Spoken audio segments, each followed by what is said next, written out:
Seigneur, aujourd'hui c'est dimanche, 7 septembre, le premier dimanche de ce mois. Je viens devant toi avec un cœur reconnaissant. Merci pour le souffle de vie. Merci pour la protection durant la semaine écoulée. Merci parce que si je suis encore debout, c'est uniquement par ta grâce. Seigneur, en ce premier dimanche du mois, je veux élever ma voix vers toi. Je te consacre ce jour. Je t'élève mes projets, mes combats, mes espoirs et mes faiblesses. Toi seul peux les transformer en victoire. Père, viens remplir mon cœur de paix. Viens éclairer mes pas de ta lumière. Viens sanctifier mes pensées pour que ce mois soit différent, marqué par ta présence et par ta main puissante. Aujourd'hui, Seigneur, je refuse la peur, le doute et la confusion. Je choisis la foi, la louange et la confiance. Je crois que ce premier dimanche porte en lui une nouvelle saison, une nouvelle grâce, une nouvelle opportunité que tu m'accordes. Seigneur, bénis ma famille, bénis mes amis, bénis tous ceux que tu places sur mon chemin. Étends ta protection sur nos vies, et que ce dimanche soit un commencement de bénédictions qui se poursuivront tout au long du mois. Dans le nom glorieux de Jésus-Christ, j'ai prié. Amen.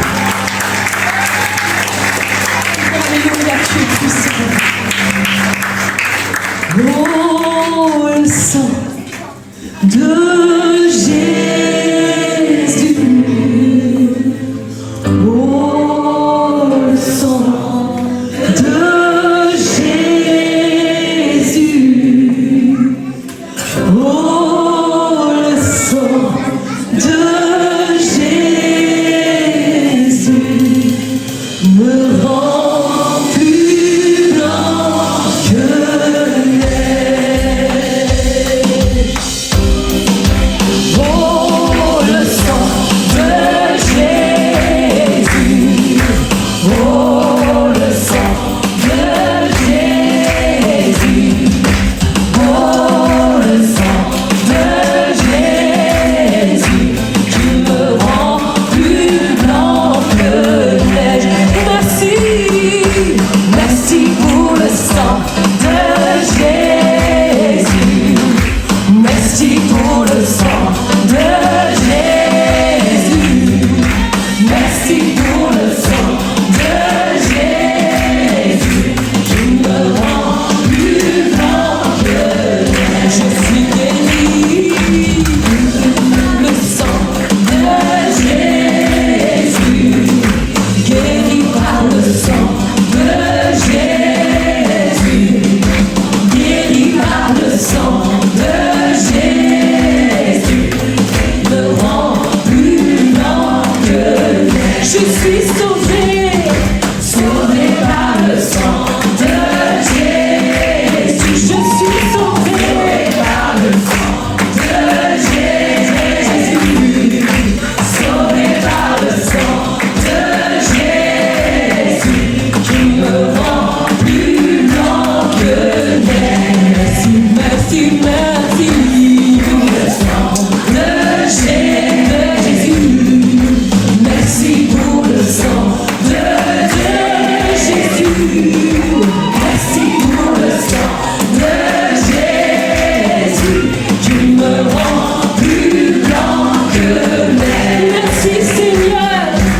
Merci pour le sang de Jésus. Merci le Seigneur ce matin pour son sang. Alléluia, il a versé son sang que tu as dit. Merci pour le sang de Jésus qui me rend plus blanc que neige. Je suis guéri, guéri par le sang de Jésus. Je suis guéri par le sang. Dis-toi de tout toi ce matin.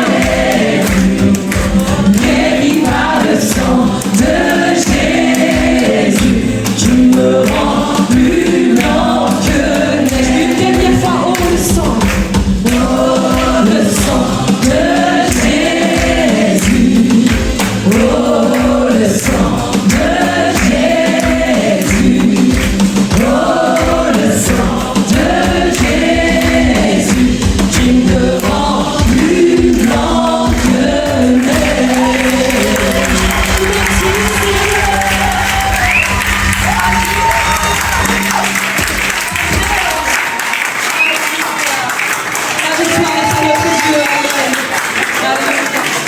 l'apôtre Paul va appeler les chrétiens les saints au sein de Dieu qui sont la Corinthe. Voilà, nous sommes les saints, les vrais saints, parce que Christ a été fait pour nous sanctification. Nous sommes heureux d'être là dans la présence de Dieu ce matin. Amen. Voilà, on veut commencer par la prière. On veut remettre cette matinée entre les mains du Seigneur. On veut demander qu'il pose sa main sur nous, qu'il conduise à ce moment de culte. Voilà, est-ce qu'on peut se recueillir pendant un temps? Voilà, que le Seigneur pose sa main sur nous. Seigneur notre Dieu, nous voulons remettre ce culte de louange et d'adoration entre tes mains. Nous te prions que ta présence soit là au milieu de nous. Ce que nous désirons, c'est que nos cœurs soient tournés vers toi. Tu es ce Dieu qui nous parle, ce Dieu qui nous aime, ce Dieu qui cherche à nous amener plus haut, plus loin. À partir de cette rentrée, ce que nous désirons de tout notre cœur, comme nous l'avions dit dans ce temps de jeûne et prière, c'est que nous puissions vivre une rentrée avec foi, sachant que rien n'est impossible à notre Dieu. Amen. Être équipé pour faire face à toute situation, quelque compliquée que ça pourrait paraître, de savoir que là où, autour de nous, en nous-mêmes, il n'y a pas de solution. Nous avons un Dieu qui peut tout. Et prendre cette vérité, Seigneur, et transformer ça individuellement pour parvenir à vivre cet autre verset que toi-même tu nous as laissé. Tout est possible à celui qui croit. Voulons, Seigneur, remettre cette année, cette rentrée entre tes mains. Nos enfants sont à l'école. Nous avions repris les activités pour beaucoup d'entre nous. Mais nous voulons que rien ne soit impossible. Que ce soit au niveau de notre santé, que ce soit au niveau de notre famille, que ce soit pour nos enfants, que ce soit sur le plan spirituel, sur le plan physique, sur le plan financier, émotionnel, matériel. Seigneur, que rien ne soit impossible. Parce que nous avons un grand Dieu, un Dieu que le monde a besoin de voir. Et le monde ne peut te voir autrement qu'à travers nous. Alors ce matin déjà, quel que soit l'état dans lequel nous sommes venus, nous voulons croire que rien ne pourra nous empêcher d'élever ton nom, de te louer de tout notre cœur, de t'adorer, Seigneur. Rien ne peut nous empêcher de dire merci Jésus ce matin, de dire gloire à Dieu ce matin, de dire alléluia, de chanter ces cantiques qui ont été préparés.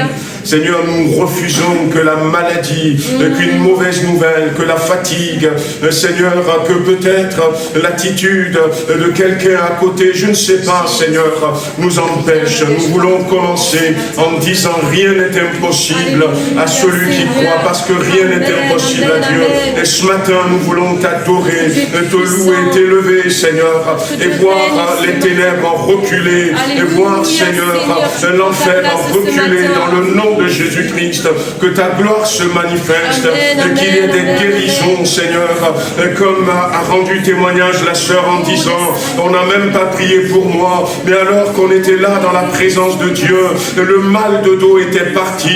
Je remercie le Seigneur, je lui rends gloire, et viens faire encore la même chose, et viens faire plus encore, au nom puissant de Jésus-Christ. Amen. Alléluia, alléluia. Seigneur, nous voulons te laisser entrer ce matin. Amen. Nous voulons laisser entrer le Seigneur ce matin. Nous ne voulons pas juste rester entre nous, chanter, écouter de la musique, mais nous voulons que le Seigneur, le roi des rois, soit là ce matin. Si nous ne l'invitons pas, si nous ne les laissons pas rentrer dans ce lieu, alors ces instants ne servent à rien. Alors laissons entrer le roi des rois, le roi de gloire. Acclamons le Dieu de victoire, celui qui a vaincu la mort. Amen. Celui qui t'aime et qui veut un moment privilégié avec toi ce matin. Alors ose ouvrir les portes de ton cœur. Ose ce matin et laisse entrer le roi des rois. Amen. Alléluia. Sois le bienvenu, Seigneur Jésus. Tu es le merveilleux. Tu es le consolateur. Tu es celui qui peut tout ce matin. Et tu mérites notre louange, Seigneur Jésus. Tu mérites notre adoration. Tu mérites un peuple qui se tient là devant toi et qui t'élève. Loué sois-tu, Seigneur Jésus. Amen.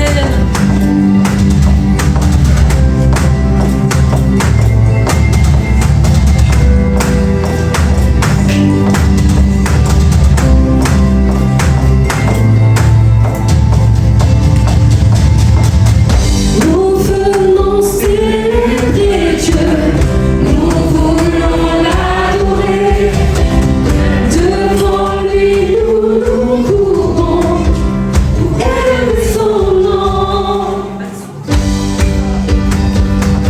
Alléluia. On va élever le nom du Seigneur ce matin.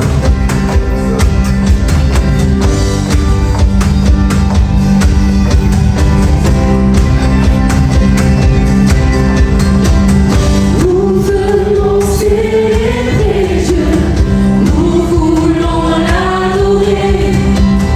Devant lui nous courons pour élever son nom. Laissons entrer le roi de gloire, acclamons-le, Dieu de victoire. Il est vainqueur, faisons-lui place. Il est roi et Seigneur.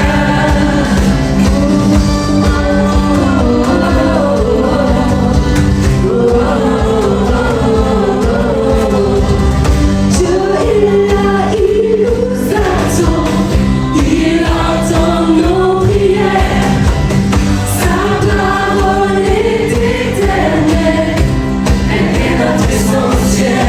Laissons entrer le roi de gloire, acclamons-le, Dieu de victoire. Il est vainqueur, faisons-lui place. Il est roi et Seigneur. Laissons entrer le roi de gloire, acclamons-le, Dieu de victoire. Il est vainqueur, faisons-lui place. Il est roi et Seigneur.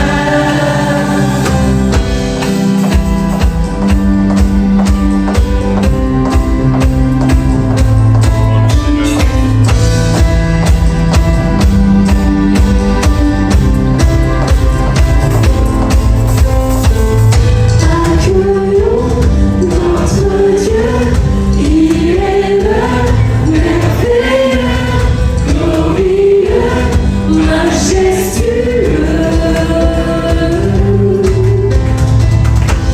Accueillons notre Dieu, il est le merveilleux, glorieux, majestueux. Laissons entrer le roi de gloire, acclamons-le, Dieu de victoire. Il est vainqueur, faisons-lui place. Il est roi et Seigneur. Laissons entrer le roi de gloire, acclamons-le, Dieu de victoire. Il est vainqueur, faisons-lui place. Il est roi et Seigneur.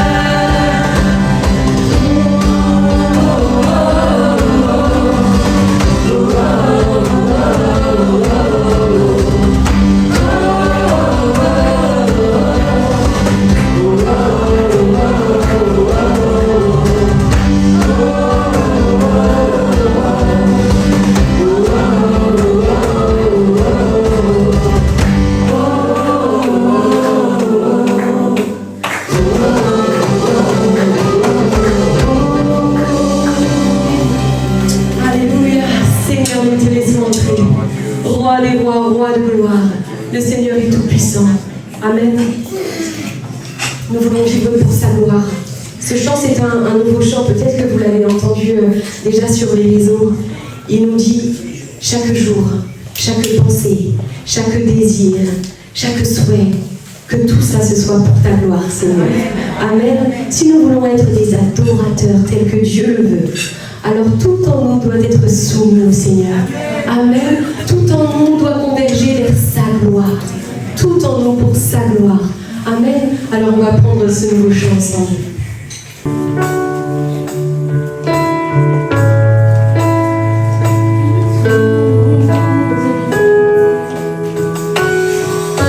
Chaque jour, chaque moment, en ce lieu, en cet instant, je vis pour sa gloire. Chaque mot, chaque pensée, tout endroit que foulent les pieds, je vis pour sa gloire.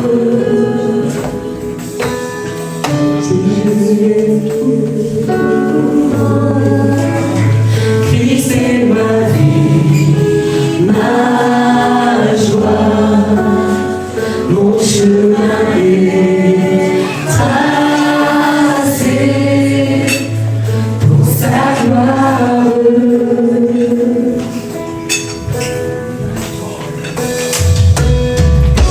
Chaque envie, chaque désir, pour lui seul grâce accomplie, je vis pour sa gloire. Chaque rêve, chaque vision serviront à sa mission, je vis pour sa gloire.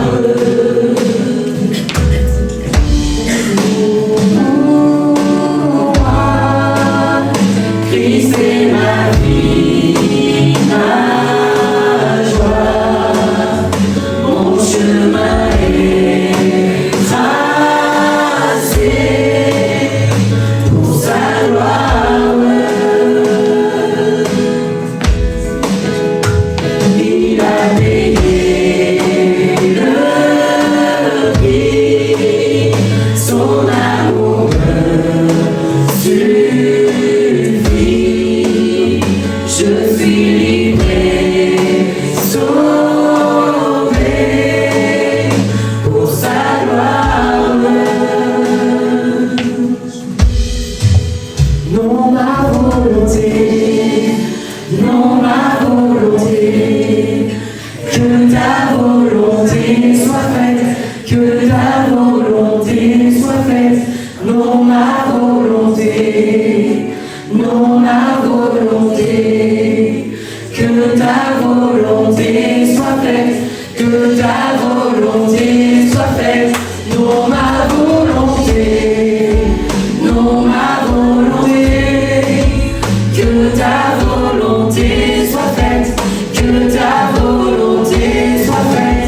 Non ma volonté, non ma volonté, que ta volonté soit faite, que ta volonté soit faite. Jésus est tout pour moi. Christ est ma vie, ma joie, mon chemin est tracé pour sa gloire.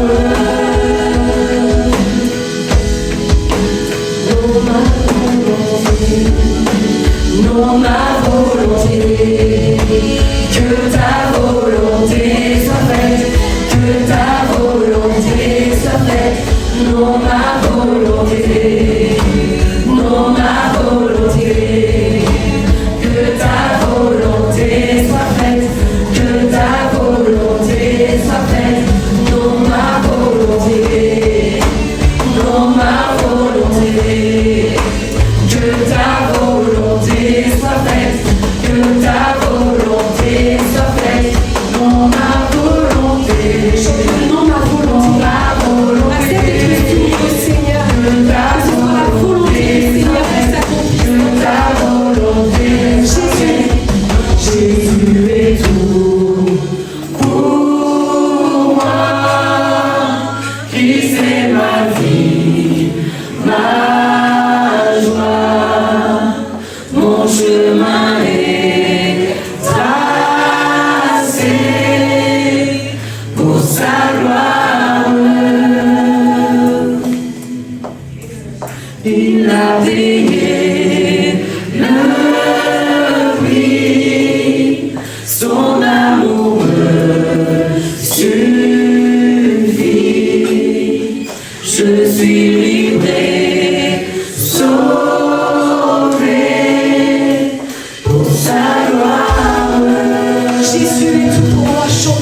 je suis livré, sauvé pour sa gloire.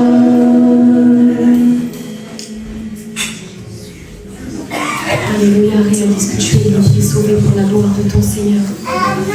Apporte-lui la gloire ce matin, apporte-lui l'adoration de ton cœur. Alléluia, Seigneur Jésus, je veux t'élever ce matin. Je veux vivre pour ta gloire et pour ta gloire seule. Que tout en moi, Seigneur, soit pour ta gloire, Seigneur. Chaque pensée, chaque décision, chaque mot, chaque endroit que foulent mes pieds, que ce soit pour ta gloire. Seigneur, oui, tu es tout pour moi. Oui, tu es ma vie, ma joie. Oui, Seigneur, mon chemin est tracé pour ta gloire. Car je suis enfant du roi des rois. Car je suis fille, fils du roi des rois. Alléluia, Seigneur Jésus. Tout ce temps j'ai marché, ces murs ne sont pas tombés,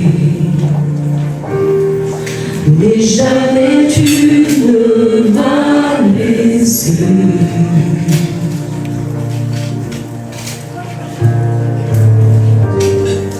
Oh Dieu, j'attends de voir éclater ta victoire, car jamais tu ne m'as laissé.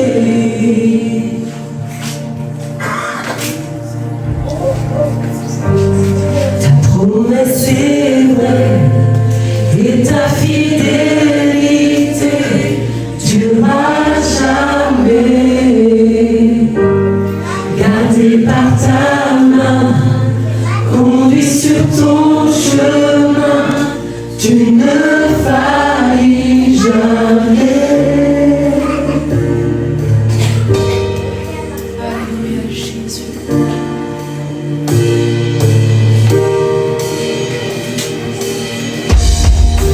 La nuit disparaîtra, ta parole s'accomplira. Mon cœur chantera tes louanges. Jésus, tu me suffis, Jésus. Jésus, tu me suffis. Ton amour est mon abri. Mon cœur chantera tes louanges. Ta promesse est vraie. Ta promesse est vraie. Et ta fidélité durera jamais. Gardé par ta main, conduit sur ton chemin, tu ne faillis jamais. Et ta fidélité durera jamais.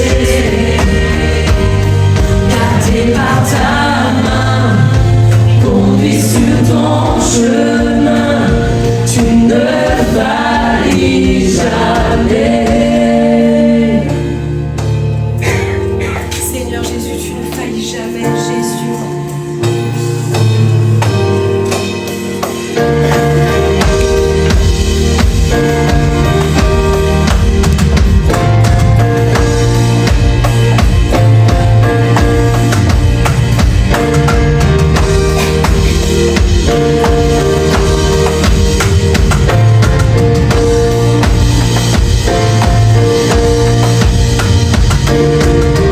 Les yeux t'ont vu bouger les montagnes, et je le crois, à nouveau tu le feras dans le néant. Tu traces à la voie, et je le crois, à nouveau tu le feras. Les yeux t'ont vu bouger les montagnes, et je le crois. À nouveau tu le feras dans le néant. Tu traces à la voie, et je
Tu es le Dieu de toute éternité. Tu es le Dieu de victoire. Ta promesse est vraie. Ta parole est certaine. Mais je veux revenir à toi ce matin, à ta parole, à ta promesse. Oui, à nouveau, tu agiras. À nouveau, tu le feras, Seigneur. Tu ne failles jamais. Tu es le Dieu solide, ce rocher sur lequel je veux bâtir ma vie, Jésus. Alléluia, Jésus. Alors on veut prendre dans la Bible un passage ce matin. Nous avions commencé à parler de Jésus la dernière fois, certains n'étaient pas là, mais surtout du sacrifice de Jésus-Christ. Et ce matin, je voudrais continuer un peu, mais peut-être en guise de rappel pour ceux qui n'étaient pas là. Je disais il y a quelques dimanches de cela que la rédemption de Jésus-Christ est une œuvre admirable, c'est vrai, mais c'est aussi une œuvre vitale parce que dans la mort, quand nous chantons, il a payé le prix, c'est vrai, il a payé le prix, il nous accorde le salut. Et dans la mort à la croix de Jésus-Christ et dans sa résurrection, eh bien, nous avons en effet le salut. Et le salut, ça nous parle de justification. Nous sommes proclamés justes devant Dieu. Et ça nous parle de régénération. Ça nous parle également d'adoption. Nous devenons enfants de Dieu. Et la marche chrétienne, c'est continuer à marcher dans ces vérités. Le salut de Jésus-Christ, la mort de Jésus à la croix nous apporte aussi la guérison divine. Amen. C'est pour ça que nous ne devons pas hésiter à continuer à prier pour les malades. Et ça nous apporte la sanctification. Vous savez, dans l'Ancien Testament, pour devenir saint, c'est très compliqué. Mais comme je disais tout à l'heure, l'apôtre Paul ne va pas hésiter à appeler les chrétiens, les disciples de Jésus-Christ, l'église qui se trouvait à Corinthe. Il ne va pas hésiter à les appeler les saints, même si après, dans le livre des Corinthiens, on voit des situations qui peut-être peuvent nous surprendre.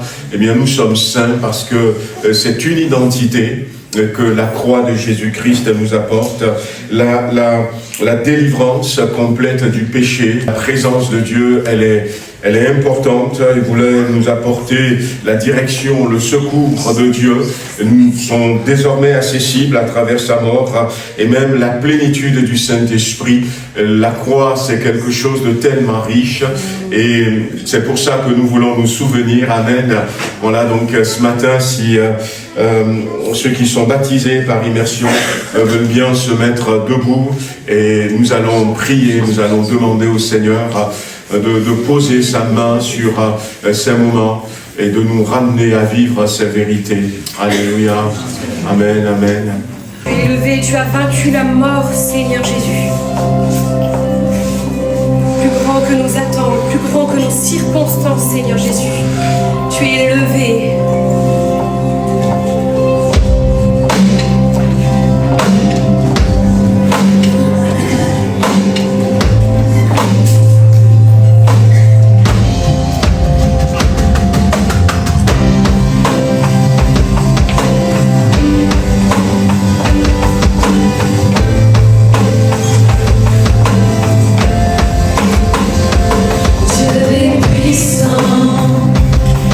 Il est juste et grand, il peut tout accomplir. Plus loin que nos pensées, plus loin que nos désirs, il a fait de grandes choses. Élevé, il a vaincu la mort. Oui, lui, mon Dieu est puissant. En son nom, j'ai la victoire. Le Seigneur, mon Dieu est puissant.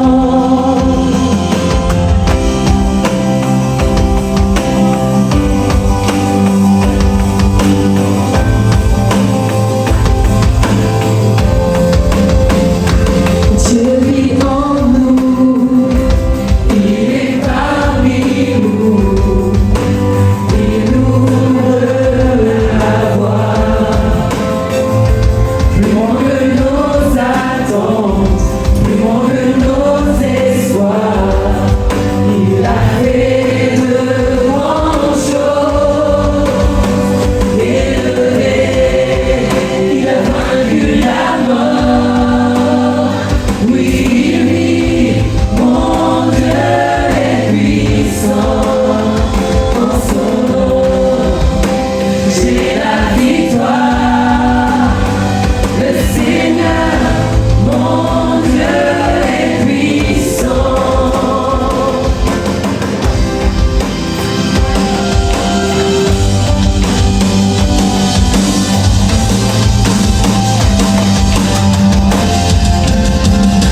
Dieu est ici, sa grâce nous conduit. Il ne s'éloigne jamais, il ne s'éloigne jamais. Dieu est pour nous, ses bras sont ouverts. Il nous tient dans sa main, il nous tient dans sa main. Élevé, il a vaincu la mort. Oui, il vit, mon Dieu est puissant. En son nom, j'ai la victoire. Le Seigneur, mon Dieu est puissant. Élevé, il a vaincu la mort. Oui, il vit, mon Dieu est puissant. En son nom, j'ai la victoire. Le Seigneur, mon Dieu est puissant. Le Seigneur, mon Dieu est puissant. Le Seigneur, mon Dieu est puissant. Nous louons ton nom, Merci pour Seigneur. ton sang, Seigneur, qui Peut-être purifie que nos quelqu'un vies. n'a pas ouvert sa bouche ce matin pour dire merci Seigneur. On peut prendre encore quelques secondes. C'est bien que tu dises merci Seigneur. Merci Seigneur. Merci, merci pour ton sang. Merci pour la croix. Merci, merci Seigneur. Tu peux le répéter encore. Tu es enfant, tu es jeune, tu es moins jeune. C'est bien de dire merci Seigneur. Merci Seigneur. Tu es peut-être pas en forme. Simplement dire merci Seigneur. Merci mon Dieu. Merci à toi. Merci pour ton sacrifice à la croix. Merci pour ton sang versé. Merci à toi. Merci mon Dieu. Merci à toi Jésus. Merci. Alléluia. Amen, amen. Amen, Amen, amen. Gloire à Dieu. Voilà donc, si vous êtes là de passage, n'hésitez pas à venir vers nous pour nous saluer. Peut-être nous, on va le faire déjà. Je sais que les amis sont déjà là, mais peut-être pas le frère qui est à côté de vous. Ouais, c'est la première fois. Vous pouvez vous mettre debout, du coup. Votre prénom? Jordan. Amen. Gloire à Dieu. Est-ce qu'il y a d'autres personnes qui sont là pour la première fois au milieu de nous? Non. Non. Bon, soyez bénis. Voilà donc Au niveau des annonces, voilà, on avait annoncé qu'on a eu un temps de jeûne et prière du 24 au 29 août, mais on veut continuer ce temps de jeûne et prière dans nos différents départements, dans nos différents services. Nous voulons nous retrouver. Donc déjà, on m'avait donné cette date, le dimanche 21. C'est le groupe d'accueil. Donc pour tous ceux qui font partie du groupe d'accueil après le culte, on va avoir un temps où on veut prier pour nous. On veut prier pour que le Seigneur nous accompagne tout au long de cette année. Amen. Je me rappelle à l'époque, j'étais dans le groupe d'accueil au Togo pendant plusieurs années. Et puis une fois, c'est dans les années 90, c'était un après-midi parce qu'à l'époque, on a des cultes, des réunions le dimanche matin, le dimanche après-midi, comme ici aussi, en France, dans les assemblées de Dieu, on faisait comme ça. Et un après-midi, il y a quelqu'un qui est rentré, et la personne est rentrée, et puis la personne voulait faire du mal au pasteur qui était en train de prêcher. Et heureusement qu'il y avait le service d'accueil. Et heureusement qu'il y avait le service d'accueil qui a pu bloquer la personne.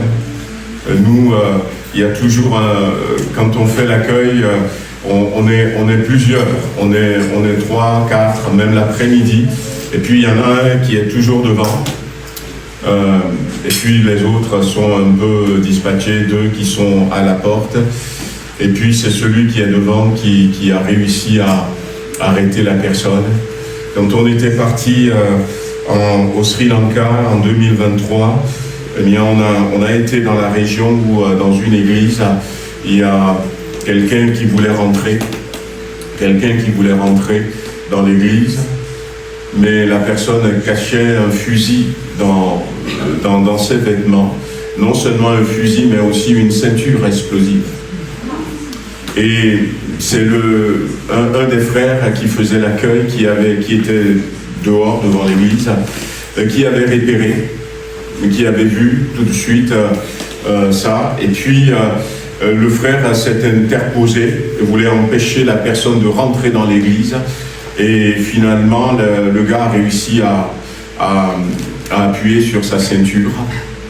Et puis il est décédé, le frère aussi est décédé. Il y avait un de ses garçons, sa femme et les autres enfants sont rentrés, un de ses garçons qui était devant avec papa, qui finalement est décédé aussi.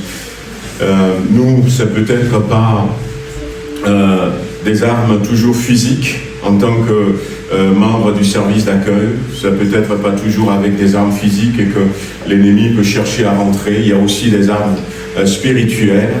Et c'est bien que nous puissions nous retrouver au niveau du service d'accueil, que nous prions, que nous demandons que le Seigneur nous accompagne cette année, pose sa main sur nous, et bien qu'à travers nous, qu'il y ait le sourire du Saint-Esprit, amen, des mots que le Seigneur nous donne pour que les personnes qui vont venir. Donc le service d'accueil, donc dimanche, après le culte, on va passer un temps.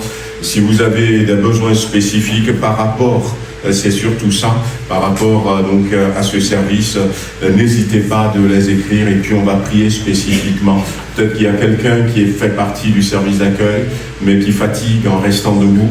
Eh bien, le Seigneur, c'est le moment de le renouveler dans sa santé et pour qu'il puisse bien faire à ce service.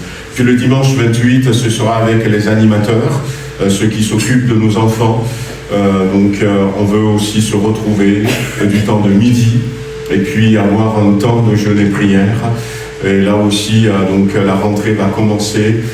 S'il y a des enfants, on viendra avec des listes, des enfants, on viendra avec nos besoins. On veut prier parce que nous voulons que cette année, au niveau de tous nos départements, soit différent. Donc, si vous êtes responsable de département, voyez avec le groupe et puis n'hésitez pas à me proposer un temps. Ça peut être en semaine, selon vos disponibilités. Ça peut être en soirée, une soirée. Ça peut être un samedi midi. On peut se retrouver, prier ensemble, jeûner, prier. Donc, n'hésitez pas à venir. Voilà, donc au niveau des annonces, Voilà, au niveau du nouveau local, donc comme on avait dit, donc les travaux continuent. Merci à ceux qui s'investissent. Si vous voulez vous investir, voir avec Gérard. Merci aussi pour les bons repas, voir avec Maggie.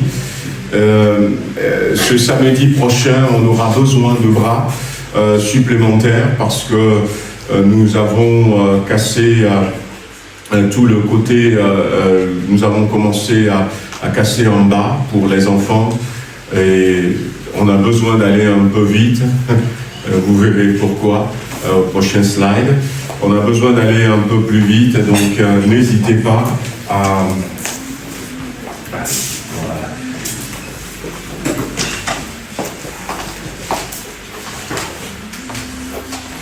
Donc il y a pas mal de choses à enlever ce samedi, donc si vous pouvez venir nous aider, ce serait avec plaisir. Vous pouvez le dire à Gérard ou même venir indirectement, mais on aura vraiment besoin de beaucoup de bras pour commencer à déblayer tout ce que nous avons cassé en bas, là où on aura la salle pour les enfants. Voilà, donc la jeunesse reprend aussi à partir de ce samedi à 18h. Donc merci Seigneur pour nos jeunes. Si vous êtes jeunes, n'hésitez pas à vous joindre au groupe de jeunes.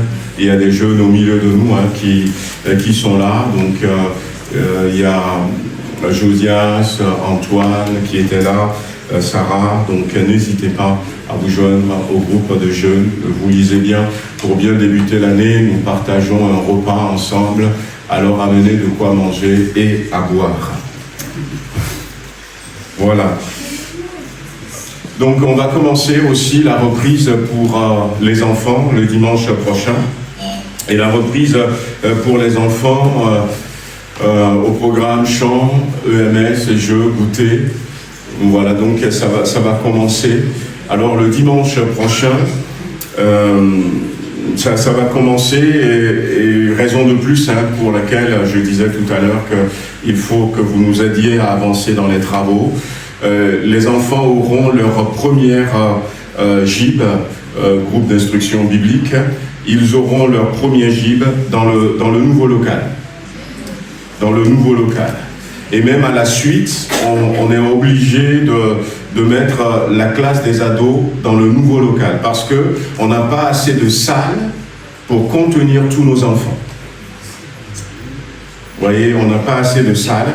Donc, les dimanches, 2 fois par mois, les ados accompagnés de leur mono iront dans le nouveau local parce qu'on a une classe qui fait jusqu'à 35 enfants et on peut pas, il n'y a pas de classe au niveau de la sécurité, tout ça, pour mettre 35 enfants. Donc on délocalise déjà. Donc venez nous aider encore une fois samedi pour aller vite parce que là, bon, ils vont rester dans la grande salle de culte. Mais si on peut avancer sur les salles des enfants, ce sera bien. Donc du coup, dimanche prochain, ne soyez pas en retard parce qu'on va récupérer vos enfants et on va les amener là-bas. Ne laissez pas le train partir sans vos enfants. Donc venez à l'heure pour que les moniteurs, monitrices puissent récupérer vos enfants et les amener de l'autre côté. Sauver pour servir, pourquoi pas vous? Les fiches sont à votre disposition là-bas, si vous voulez rentrer dans une activité au niveau de l'église. Pensez à vous inscrire, les fiches sont sur la table. Et aussi pour les cellules de maison, les fiches sont à votre disposition. On peut se retrouver sur Belleville et sur Lucenay. Donc voilà, les fiches sont à votre disposition, n'hésitez pas. Et puis voilà. Voilà, donc on avait, je ne sais pas si je l'avais déjà annoncé à l'église, peut-être, oui. Le dimanche 5 octobre, on aura un culte en commun avec les autres églises évangéliques, donc Beaujolais, Saône-Vallée, ça va de Trévoux, Villefranche. Et on va se retrouver à la salle Gauguin cette fois-ci. La dernière fois, c'était sur Villefranche, à la salle des Échevins. Mais cette année, on n'a pas pu avoir cette salle. Et puis, on va se retrouver sur Arnas, à la salle Gauguin. Et la différence, c'est que Arnas, il nous laisse la clé le vendredi soir. et ils reprennent la clé le dimanche soir. Et puis on s'est dit entre pasteurs, est-ce que la journée de samedi, on ne peut pas faire quelque chose? Et donc il y aura une conférence, la sexualité, en parler avec nos enfants pour prévenir les violences sexuelles. Donc il y aura un spécialiste ou des spécialistes qui vont venir pour faire cette conférence qui ne va pas durer longtemps, ça va durer 1h30, de 10h à 11h30. Donc marquez-le, je vous enverrai peut-être sur WhatsApp cette annonce. Donc le dimanche 5, de 10h à 12h, célébration, donc on aura notre culte en commun. Et certains, ceux qui le veulent, peuvent rester sur place pour pique-niquer.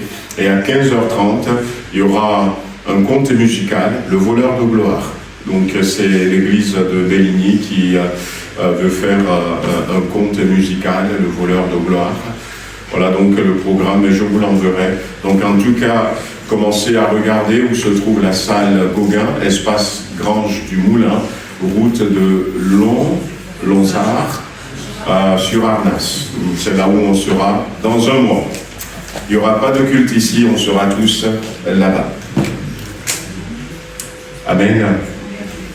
Voilà, on va terminer par un temps de prière. On veut prier pour la suite de ce culte, mais on veut prier aussi pour Karim, qui est le neveu de notre frère Roland, qui a fait un AVC, qui a besoin de la grâce de Dieu. Et puis on va peut-être même prier pour nous tous, demander que le Seigneur pose sa main sur nous. Nous croyons de tout notre cœur que, comme on avait dit déjà un peu, et puis je vais redire encore tout à l'heure, dans le sacrifice de Jésus-Christ, il y a la guérison divine, et il y a la délivrance que le Seigneur nous apporte à travers sa mort, sa résurrection. Et nous voulons prier de tout notre cœur. Nous voulons que cette année, nous gardons comme devise que tout est possible à Dieu et tout est possible à celui qui croit. Amen. Si nous croyons de tout notre cœur, nous pouvons voir sa gloire se manifester. Et puis, j'aimerais aussi que nous prions pour notre sœur Eliane Grecki. Eliane, tu es là. Tu peux te mettre debout. Voilà. Au Togo, quand on dit à une sœur de se mettre debout, c'est pour le mariage. Mais là, c'est pas le cas. Voilà, Eliane va déménager, va aller à Ferney-Voltaire. Voilà, donc elle a reçu une promotion dans son travail et elle va déménager. Donc elle fera dans les prochaines semaines un peu l'aller-retour quand elle peut pour venir nous voir, le temps qu'elle déménage complètement. Mais nous voulons prier aussi pour elle, la remettre entre les mains du Seigneur et demander que le Seigneur la bénisse dans cette étape de sa vie. Amen. Voilà, donc on va prier pour la suite, on va prier pour Karim, on va prier pour que tous ceux qui peut-être sont malades, qui ont besoin de la grâce de Dieu, reçoivent cette grâce. Et puis on va prier aussi pour notre sœur Eliane. Voilà, si on peut se mettre debout et puis on prie tous ensemble.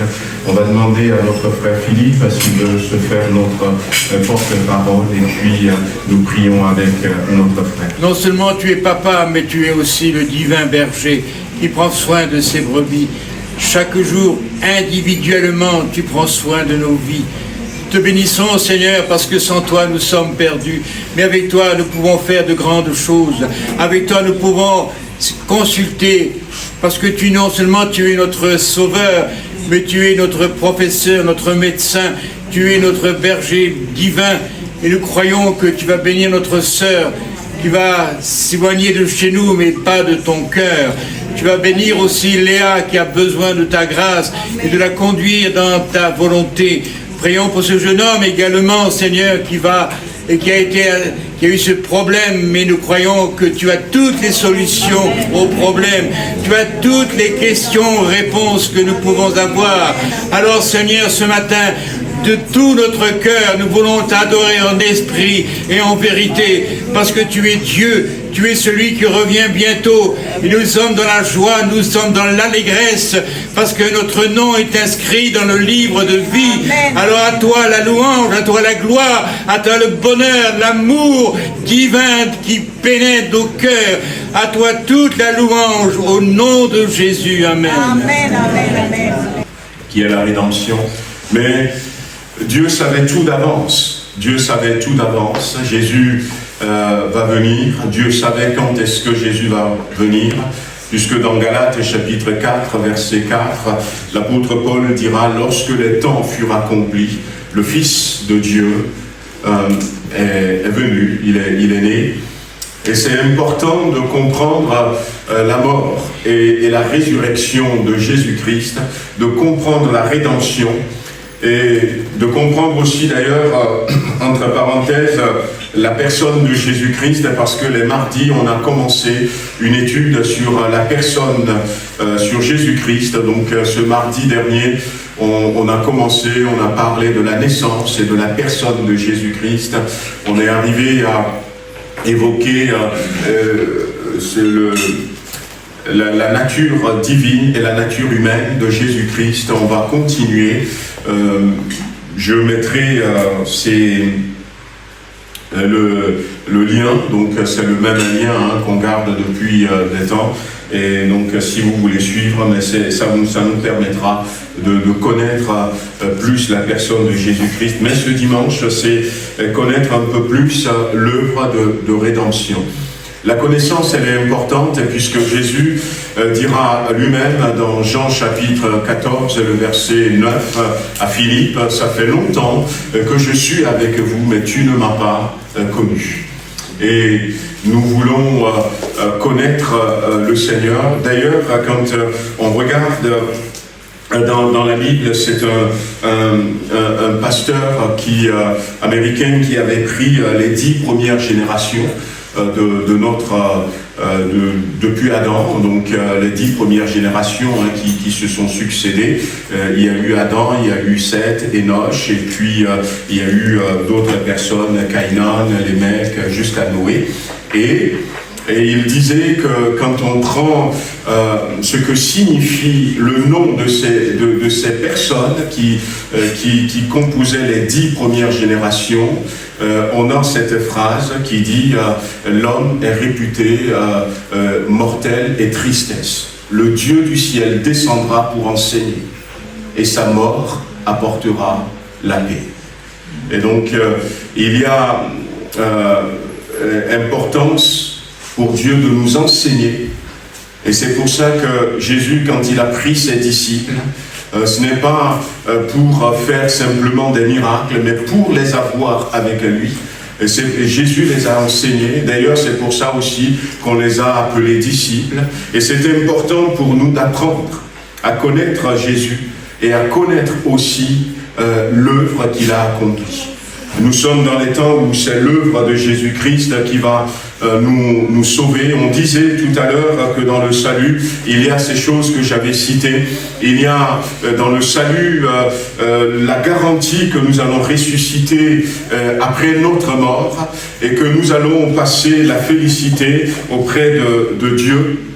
Mais dans le salut que Jésus-Christ nous apporte, la Bible nous le dit, et nous l'avons cité la dernière fois, on lira d'autres versets, que personne ne meurt pour un homme, même si c'est quelqu'un de bien encore, c'est compliqué, mais Dieu, lui, il a envoyé son Fils mourir pour nous, alors que nous étions des pécheurs. Alors que nous étions des ennemis de Dieu, nous n'étions même pas des gens de bien. Et Dieu va envoyer son Fils mourir pour nous. Et c'est vrai que Dieu prouve ainsi son amour pour chacun d'entre nous. Mais dans le sacrifice de Jésus-Christ, il y a l'amour, c'est vrai. Dieu a tant aimé le monde qu'il a donné son Fils unique, afin que quiconque croit, mais il y a plus que l'amour. À travers son amour, Dieu est en train de satisfaire une justice spirituelle. D'ailleurs, la mort de Jésus-Christ a été aussi un jugement. Puisque Jésus, avant d'aller à la croix, va dire lui-même, l'heure est venue, le jugement de ce monde. Et à un moment donné, il va dire, le prince de ce monde sera jugé et sera jeté dehors. Ce jugement, ça ne s'était pas passé comme nous on sait, on voit les jugements se passer sur terre. Mais ça a été un jugement, ça a été une sentence, et le sacrifice de Jésus-Christ, c'est vrai que ça vient de l'amour, mais c'est aussi la satisfaction complète et totale de la justice divine. Et c'est bien de le savoir, parce que quand la Bible nous dit qu'il n'y a plus de condamnation, parce que la justice divine est satisfaite. Et je peux, en tant que chrétien, réclamer la mort et la résurrection de Jésus-Christ sur ma vie. Donc, ce matin, j'ai envie de partager avec vous les différents aspects de ce sacrifice de Jésus-Christ. Et pour partager ça avec vous, je vais rester sur pourquoi le sacrifice de Jésus-Christ est parfait dans Hébreux chapitre 7, verset 24. Hébreux chapitre 7, verset 24.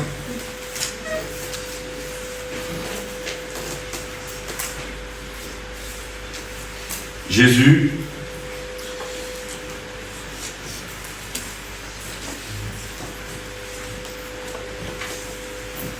ça va arriver, mais je pourrais vous le lire, hein.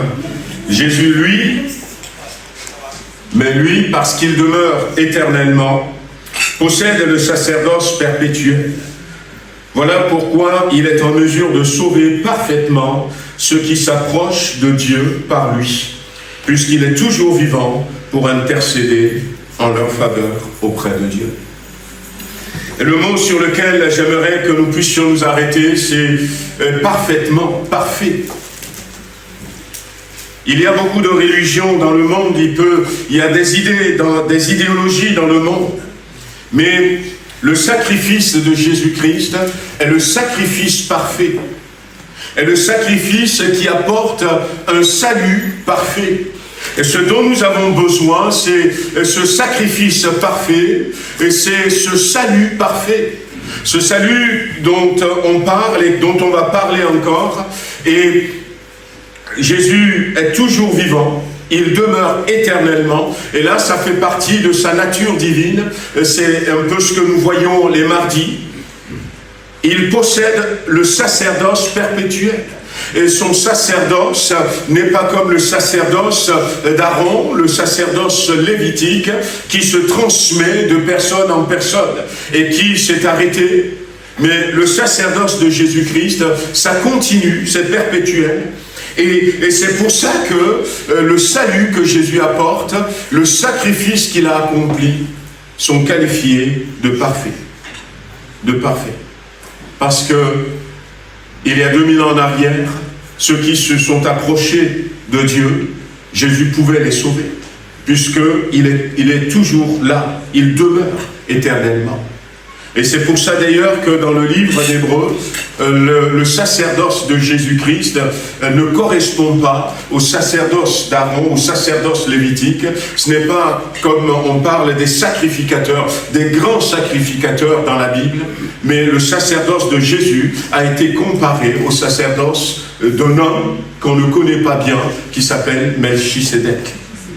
Et cet homme qui est toujours vivant, et qui n'a pas de père, qui n'a pas de commencement, et qui était apparu dans la Bible, dans le livre de Genèse, au chapitre 14.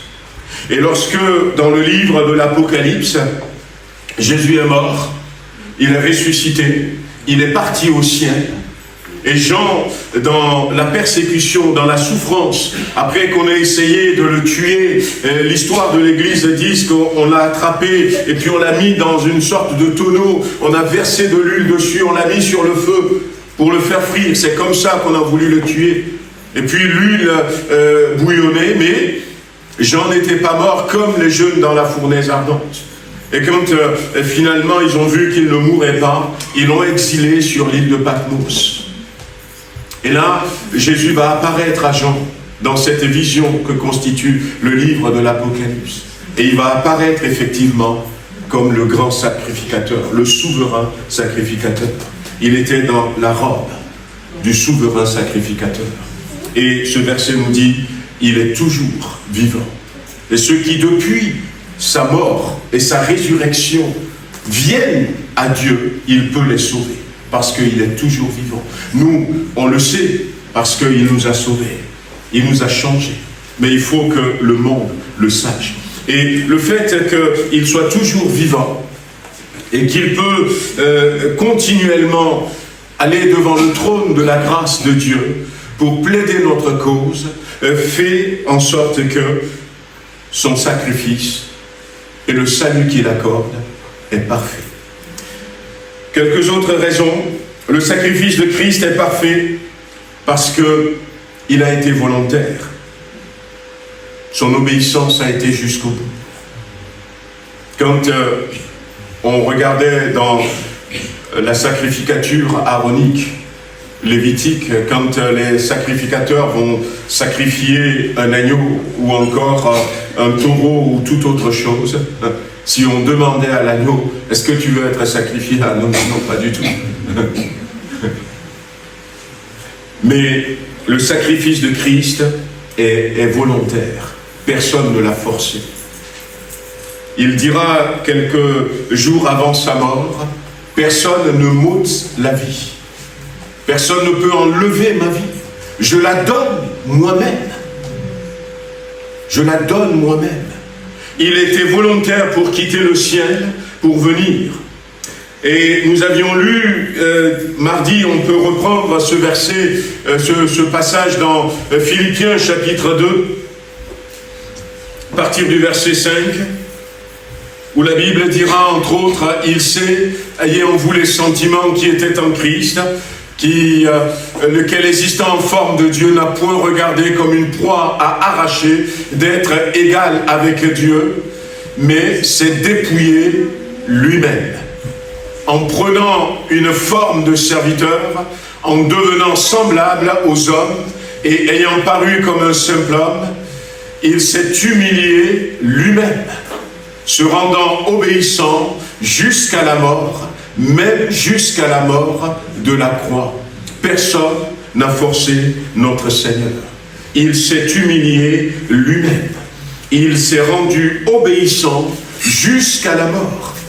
Je veux bien t'obéir, mais pas jusqu'à la mort. Et toute la vie de Jésus, son ministère, jusqu'au sacrifice de la croix, nous parle de son volontariat. Il était volontaire. C'est lui-même qui a pris cette décision. Là où ça a été trop compliqué, il n'a pas reculé.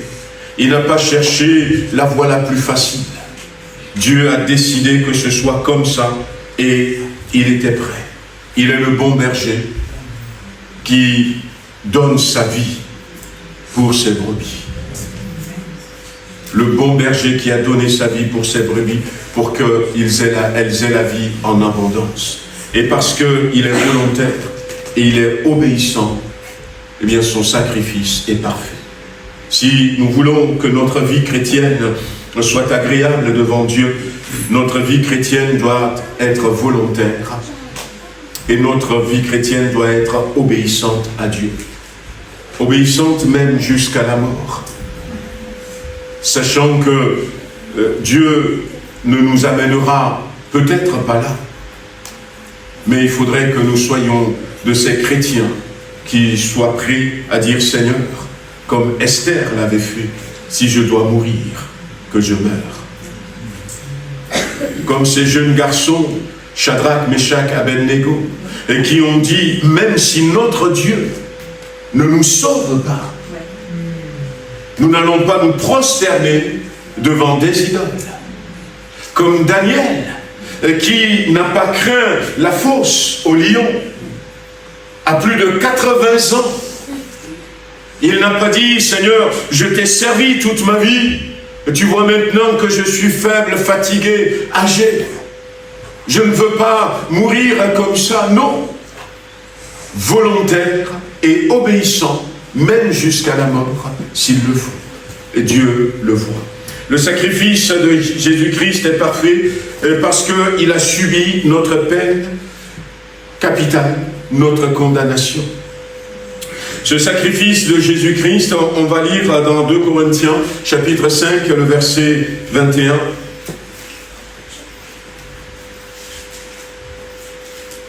Celui qui n'a point connu le péché, il l'a fait devenir un péché pour nous, afin que nous devenions en lui justice de Dieu. Jésus a subi notre peine. Il l'a fait devenir un péché à cause de nous.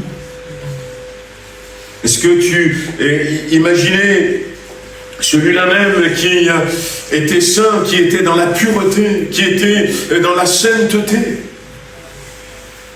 Imaginez celui-là qui, la Bible dit que toutes choses ont été créées par lui et pour lui. Nous disions la dernière fois que Jésus s'est humilié lui-même parce qu'il avait accepté désormais de dépendre du Père. La Bible dit que rien de ce qui a été créé n'a été créé sans lui. Au commencement était la parole. La parole dit et puis les choses s'accomplissaient. Il nous l'a démontré un peu dans son ministère lorsqu'il va se lever et va dire « Je le veux, sois pur ». Et la lèpre disparaît, Lazare sort. Mais il avait accepté de devenir péché à cause de nous. Pourquoi? Parce qu'il y a l'amour, comme je dis, mais aussi il y a la justice divine. Et c'est pour ça que dans ce verset, en lui, nous devenons justice de Dieu. Parce que jusque-là, nous sommes péchés aux yeux de Dieu. Et imaginez les peines qui pèsent sur toutes les consciences du monde. Le péché du monde entier, il a pris ça sur lui, Jésus-Christ. Notre salut, notre délivrance n'ont été effectués que grâce à la malédiction qui a été prononcée sur le Fils de Dieu. La Bible dit, Christ nous a rachetés de la malédiction de la loi, étant devenu malédiction pour nous. Vous imaginez la scène, cet homme qui a créé toutes choses est devenu malédiction à cause de nous. Et la Bible dit, parce qu'il est écrit, maudit soit quiconque est pendu au bois. Et lui, il a accepté.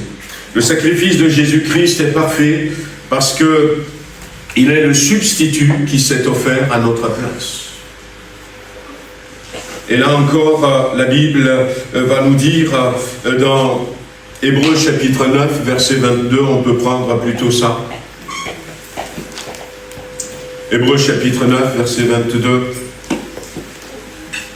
Et presque tout d'après la loi est purifié avec du sang, et sans effusion du sang, il n'y a pas de pardon. Donc, il est le substitut parfait qui s'est offert. Sans verser du sang, il n'y a pas de pardon. Et c'est pour ça que dans l'ancienne alliance, on tuait l'agneau, on tuait la bête de sacrifice, et on recueillait le sang dans une coupe, et ce sang va être aspergé devant Dieu, parce que sans le sang, il n'y a pas de pardon de péché. Christ a souffert, il est mort à la place de chacun d'entre nous. C'est vrai, il a été fait péché, il a été fait malédiction. On ne le voit peut-être pas, mais c'est bien de le comprendre pour que nous, le péché, la malédiction, ne règne plus sur nous. Quand on est chrétien, Balaam avait voulu maudire le peuple d'Israël. Et Balaam finalement va dire, dans Nombre chapitre 22, « Je ne peux pas maudire, Dieu a béni, je ne peux pas maudire. Mais nous, des fois, on est chrétiens, et puis c'est nous-mêmes qui disons, je suis maudit. Et c'est pas vrai, si je suis chrétien. Parce que Christ était devenu malédiction à ma place. Vous voyez, il faut comprendre qu'il est le substitut, et c'est pour ça que son sacrifice est parfait, parce que même si moi, à l'époque, je disais, Seigneur, je vais mourir à la croix.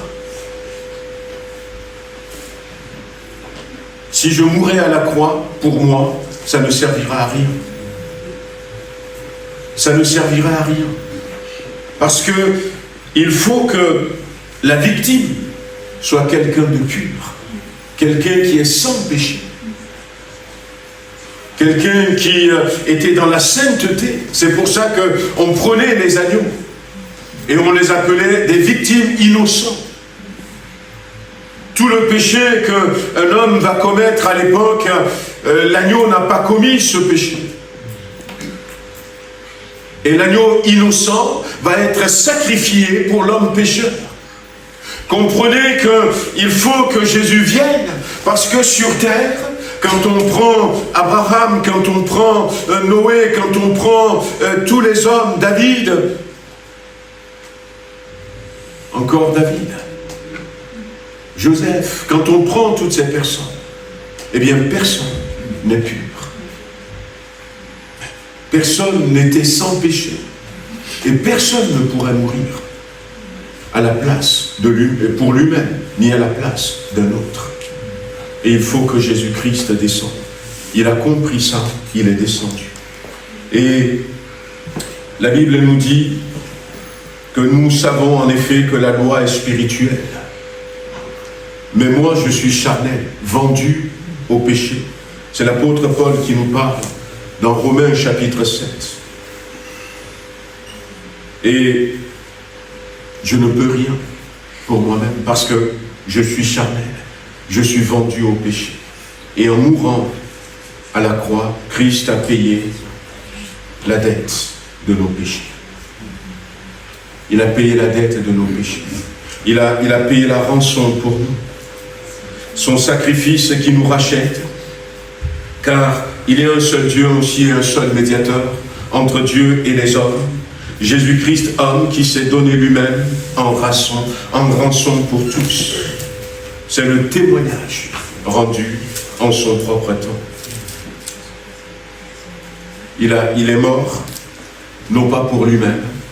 Voyez, tout ce qui se passe aujourd'hui, le fait est que nous soyons là, on peut le voir comme ça, mais en disant, Jésus est mort pour m'avoir. Mais la réalité, il ne faut pas le voir comme ça. Il est mort par amour pour moi. Il est mort parce que j'étais dans l'incapacité. Il est mort parce que sans lui, eh bien, je vais en enfer. Lorsque Jésus était venu sur terre, dans Matthieu chapitre 25, il va parler du jugement dernier. Et il va dire à ceux qui, malheureusement, ne vont pas accepter le sacrifice de Jésus-Christ, il va leur dire ce jour-là, éloignez-vous de moi, vous qui commettez l'iniquité.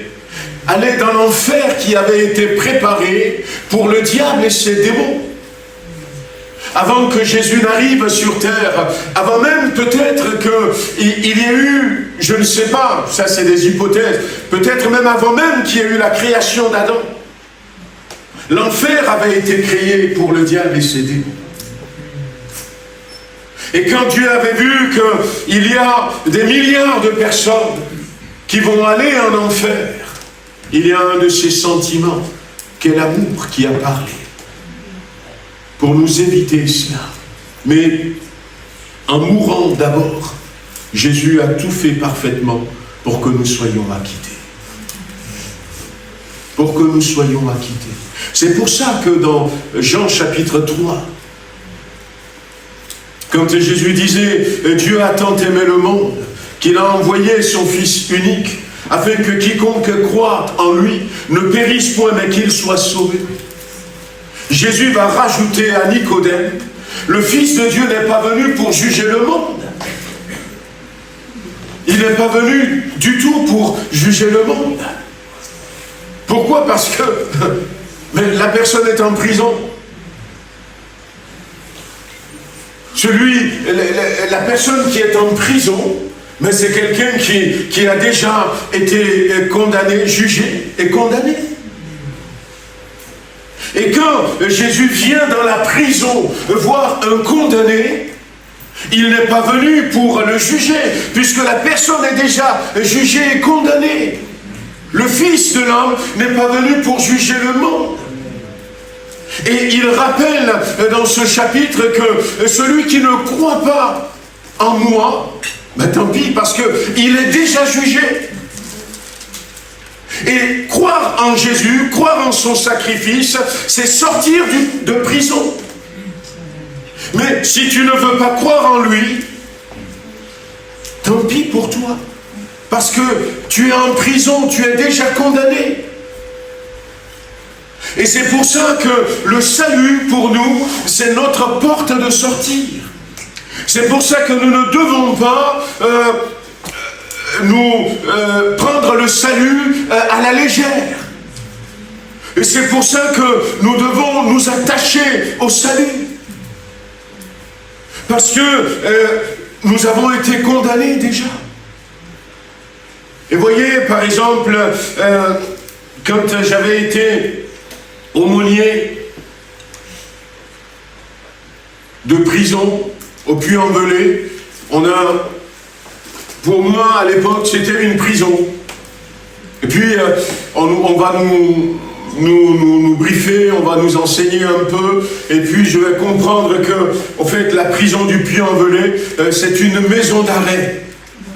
Alors c'est quoi une maison d'arrêt? Eh bien c'est comme une prison, mais dans cette prison où on met des gens qui sont peut-être en fin de peine ou qui sont au début de peine. Par exemple, on t'a condamné, je ne sais pas, à 20 ans de réclusion criminelle. En attendant de t'envoyer dans un central, là où tu vas purger tes peines, en attendant, on te met dans une maison d'arrêt. Et puis à un moment donné, peut-être après quelques mois, après peut-être un an ou deux, on va te transférer dans la centrale même. Et voyez, donc j'avais compris ça. Et je me suis dit, pour l'instant, eh bien, on est comme dans une maison d'arrêt. Et le transfert se fera à un moment donné. Et on va aller, et pour ceux qui ont refusé Jésus-Christ, pour ceux qui n'ont pas le salut en Jésus-Christ, finalement ils vont être transférés. Parce que dans cette maison d'arrêt où on se trouve, Jésus est venu. Et il est venu pour dire quoi? Pour dire, voyez, cet homme, il est condamné parce qu'il avait commis des crimes. Il a volé de l'argent, il a abusé des gens, il a fait ça. Moi je viens, la condamnation c'est la mort.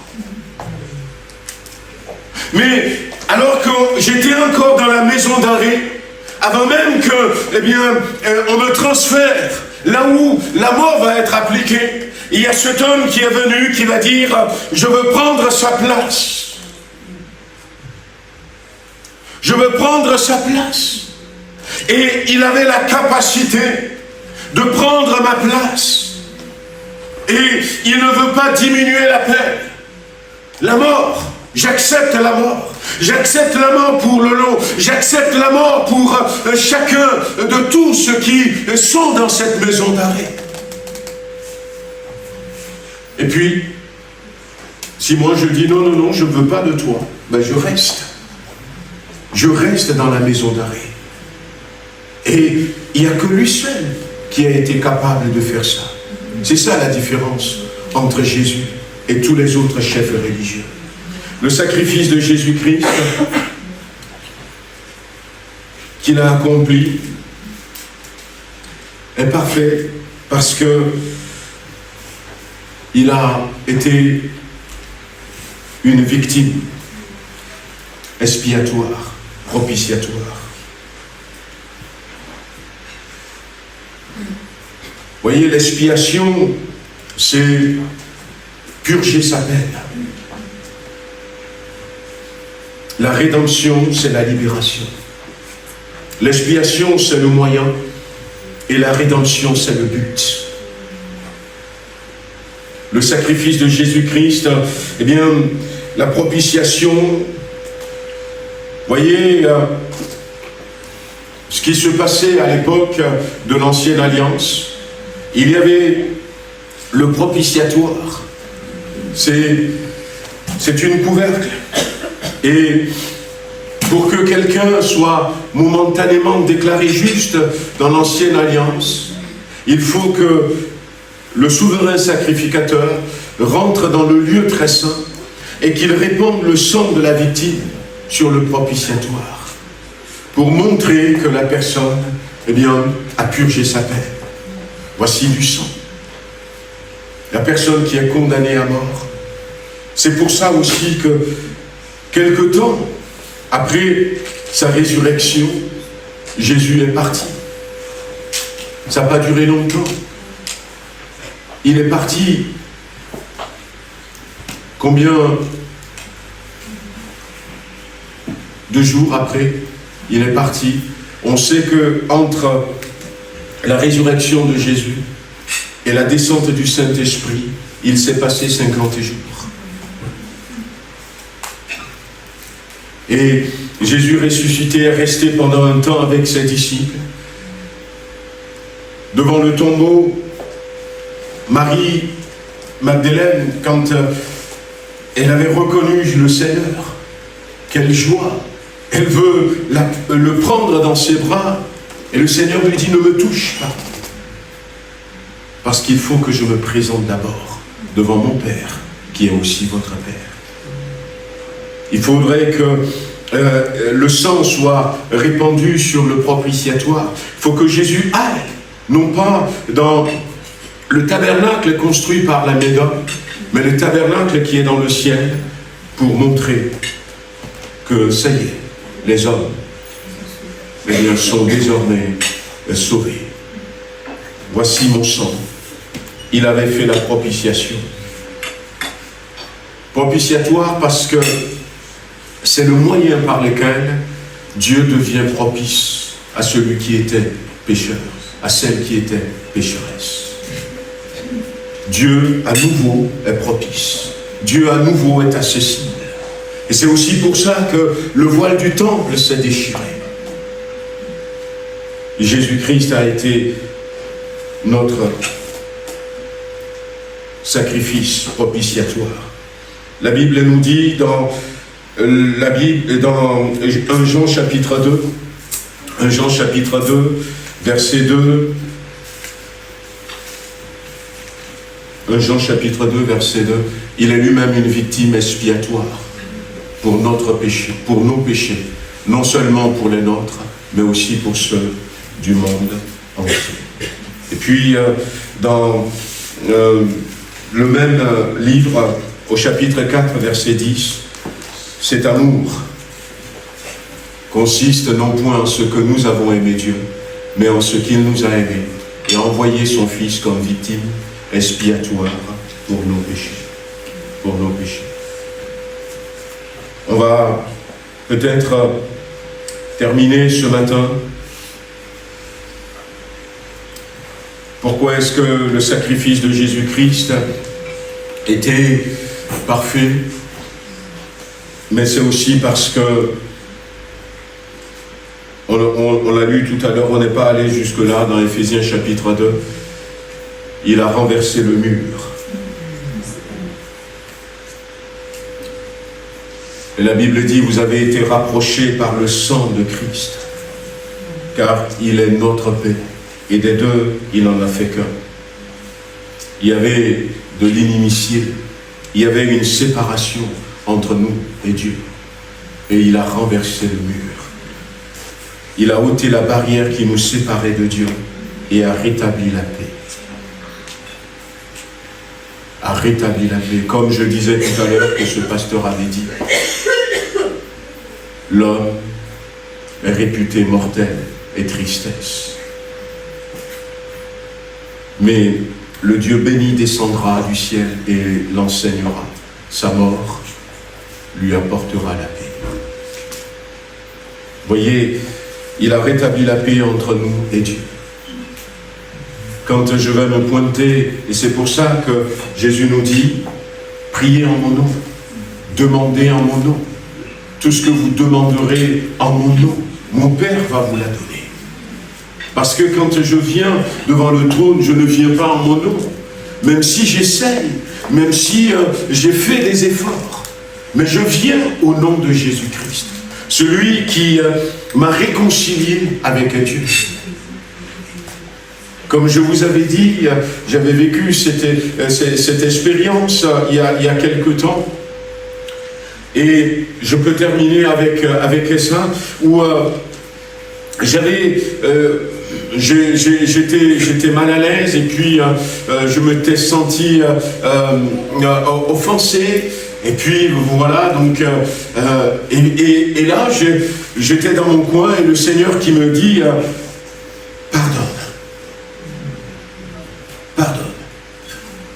pardonne à cette personne qui t'a offensé. Et au début je voulais pas, parce que oui, et puis finalement le Seigneur m'a amené à pardonner. Il a repoussé mes arguments, hein, et j'avais des arguments, mais il les a repoussés. Et puis finalement, il m'a amené à pardonner. Et après que j'ai pardonné, sans attendre 2-3 minutes, le Seigneur me dit, va voir la personne que tu as pardonnée. Ah ben je dis, ah ça non, quand même. Comment ça? Et puis, Dieu, il fait de l'humour. Il me dit, ah, est-ce qu'il y a un problème entre toi et cette personne? Parce que tu viens de lui pardonner. Est-ce qu'il y a encore un problème? Pourquoi tu n'as pas envie d'aller voir cette personne? Ah ouais. Et puis finalement, j'étais parti voir cette personne. Et il a fait la paix par son sacrifice. Il a fait la paix. Et même si c'est cette personne qui était venue me voir en premier, je n'ai pas le droit de lui parler méchamment, puisque par le pardon, la paix est venue entre nous. Et c'est ce que des fois nous ne comprenons pas. Nous pouvons aller devant Dieu, parce que Christ a fait la paix. Il a fait la paix pour nous. Le sacrifice de Jésus-Christ est efficace, parfait,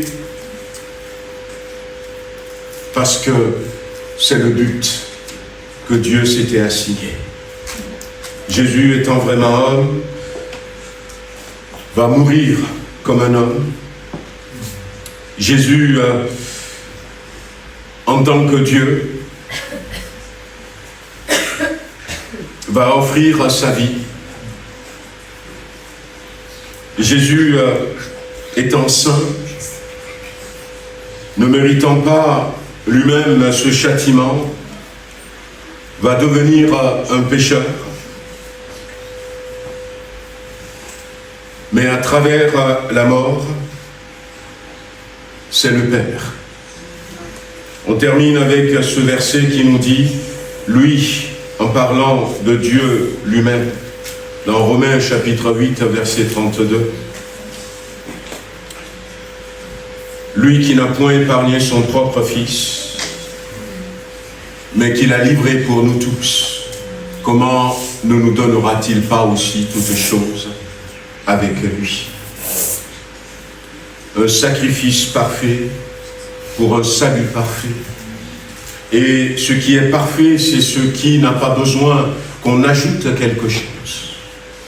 C'est pour ça, frères et sœurs, nous devons faire attention à ces idées qui peuvent sembler spirituelles et qui nous font croire que la croix n'est pas suffisante, que le salut n'est pas suffisant, qu'il faut faire certaines choses pour que finalement ça marche pour nous. Non, le sacrifice de Christ est parfait. Le salut que Jésus donne est parfait. Et ce qu'il nous faut, c'est accepter ce salut. C'est rester dans ce salut. C'est continuer de marcher dans ce salut. C'est faire en sorte que, comme dira l'apôtre Paul également dans Romains 13, croire que ce salut, l'accomplissement est plus proche de nous maintenant. Et garder ce salut pour que personne ne vienne avec des idées distordues, des idées qui peuvent sembler être une vérité pour nous voler le prix de notre vocation céleste. Nous devons veiller à cela. Le salut de Christ est parfait. Le salut de Christ est suffisant. Le salut de Christ est ce dont nous avons besoin. Et nous devons travailler à rester dans ce salut. Et en restant dans ce salut, nous sommes agréables au Père. Nous sommes agréables au Père. Voyez, comment ne nous donnera-t-il pas aussi toutes choses avec lui? Et quand je demande quelque chose à Dieu, je m'attends à le recevoir. Non pas parce que je mérite, mais parce que Jésus mérite. Et ma foi, c'est ça. Ma foi est basée sur l'œuvre de la croix. Je ne doute pas. Quand Pierre va dire « Ce que j'ai, je te le donne, au nom de Jésus-Christ de Nazareth, lève-toi et marche. » C'était... Il a prêché, c'est vrai, il a pris la parole, Pierre, mais c'était le tout premier miracle dans Actes chapitre 3. Mais c'était un homme qui, on l'a vu dans les évangiles, était instable. Il essaie de partir en premier, sanguin peut-être, mais il n'est pas quelqu'un d'endurant. Mais il avait la foi en Jésus. Il avait la foi en Jésus-Christ. On peut venir devant Dieu parce que Jésus-Christ a tout accompli. Jésus est rentré dans la maison d'arrêt où tu te trouves. Si tu ne lui as pas encore, frères et sœurs, amis qui êtes là peut-être ce matin, si tu ne lui as pas encore dit, Seigneur, sauve-moi, j'accepte que tu meurs à ma place. Parce que, dans la maison d'arrêt, ça peut encore aller. Ça peut encore aller. Frères et sœurs, dans certaines maisons d'arrêt, il y a la possibilité peut-être de faire des promenades, peut-être d'avoir des visites, peut-être ce n'est pas très grand, on arrive à se connaître, on peut se faire des amis. Mais là-bas, de l'autre côté, quand ce sera le moment, et que finalement, on va dire, eh bien, il est toujours dans la maison d'arrêt, il n'a pas eu d'occasion pour que ces peines soit expié parce qu'il a refusé d'accepter Jésus-Christ. Quand ce sera le moment, de l'autre côté, ça n'a rien à voir. Ça n'a rien à voir. Un jour, je vous reparlerai de l'enfer. Dieu n'a pas créé l'enfer pour les hommes. Jésus sait ce qu'il va dire, et il ne faut surtout pas aller là-bas.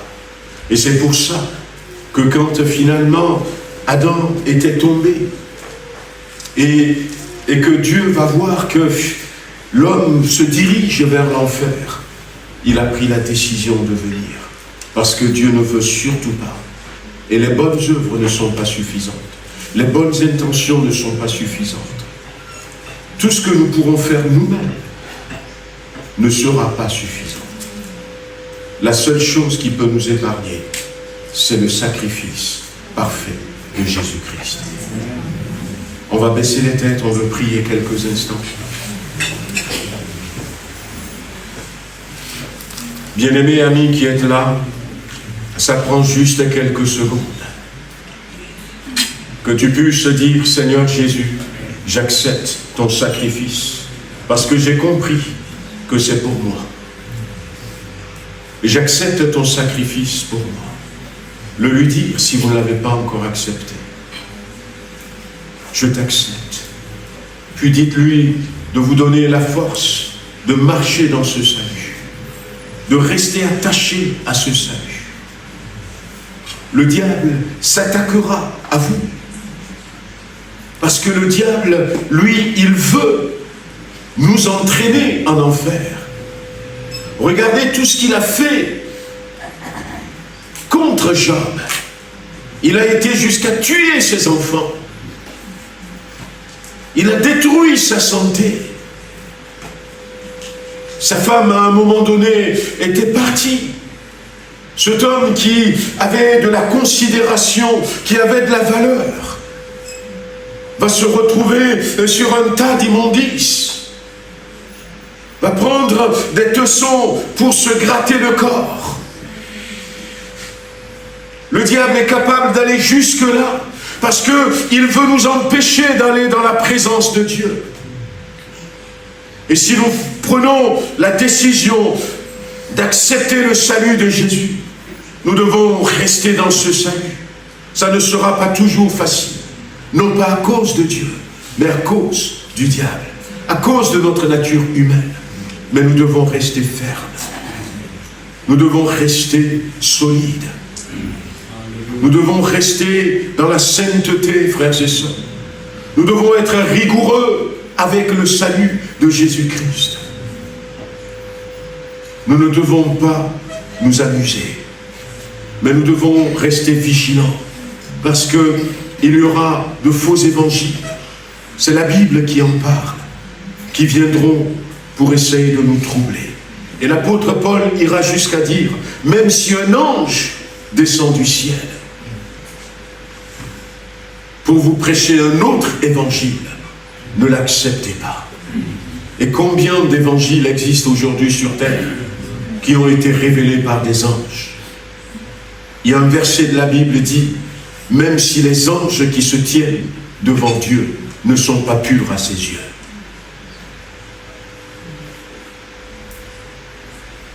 Alors, le seul qui est pur, c'est Jésus. Même si c'est un évangile apporté par des anges, soyons vigilants. On veut prier ce matin, on veut demander à Dieu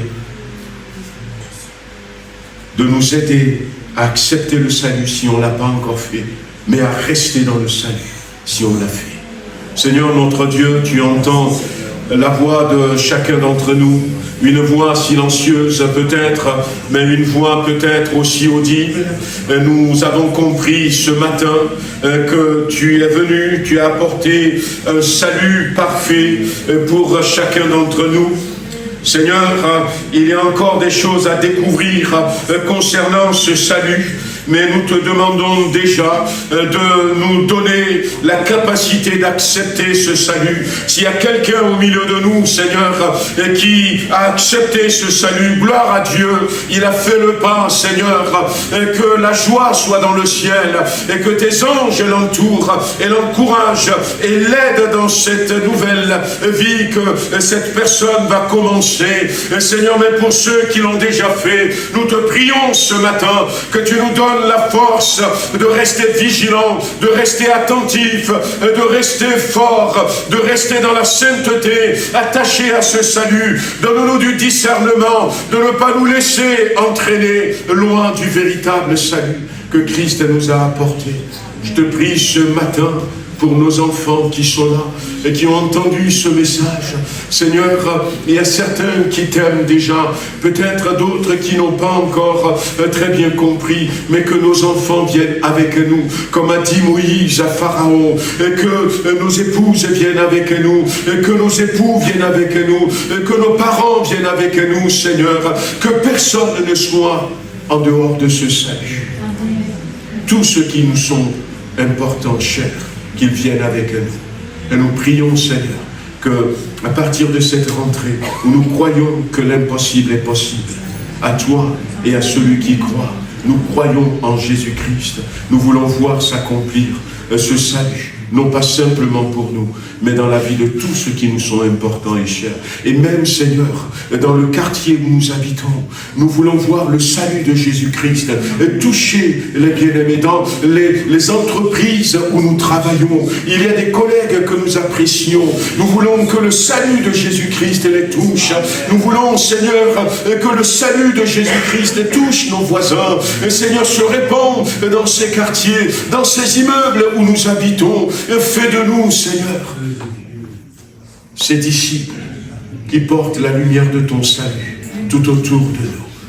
Parce que quel que soit le péché, le salut de Jésus-Christ est suffisant pour nous réconcilier avec Dieu.